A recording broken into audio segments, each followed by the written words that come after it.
ഇന്ന് അങ്ങനെ വലിയ പരിപാടികളൊന്നുമില്ല. ഇന്ന് നമ്മുടെ തൃക്കൊടി താഴോട്ട് ഇറക്കുക, അത് കഴിഞ്ഞ് ദേവി അകത്തോട്ട് കയറുക.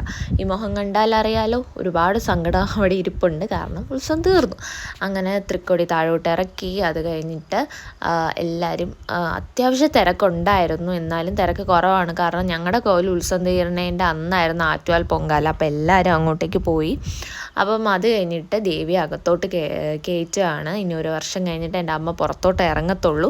അപ്പം ദേവി ഒന്ന് ചുറ്റി നാടെല്ലാം കണ്ട് ഇനി അകത്തോട്ട് കയറിയല്ലോ, ഒരു വർഷം ഞാൻ അതിൻ്റെ അകത്തല്ലേ ഇരിക്കുന്നത്. അപ്പം ആ ചടങ്ങുകളെല്ലാം കഴിഞ്ഞു. അകത്ത് കയറുന്നതിന് മുമ്പ് ഒന്ന് ശുദ്ധി ചെയ്യും, അത് കഴിഞ്ഞിട്ടാണ് അകത്തോട്ട് കയറുന്നത്. എനിക്കൊന്നാണ് എൻ്റെ കോവിലിലെ മിക്ക ചടങ്ങുകൾ ഞാനിപ്പോൾ പഠിച്ചു, കാരണം എല്ലാ വർഷവും ഞാനത് കാണാൻ വേണ്ടിയിട്ട് നിൽക്കാറുണ്ട്. അങ്ങനെ അകത്തോട്ട് കയറുകയാണ്. എൻ്റെ എല്ലാ ആഗ്രഹങ്ങളും പറഞ്ഞ് അങ്ങ് വിടുകയാണ്, നടത്തി തരണേന്ന്. എനിക്കറിയില്ല സാധിച്ചു തരുമോ ഇല്ലേ എന്ന്. അങ്ങനെ അമ്മ അകത്തോട്ട് കയറുകയാണ്. അത് കഴിഞ്ഞിട്ട് പിന്നെ നമുക്ക് അടുത്തൊരു ചടങ്ങുണ്ട്. സംഭവം ഇതെന്താണെന്ന് എനിക്കറിയില്ല കേട്ടോ.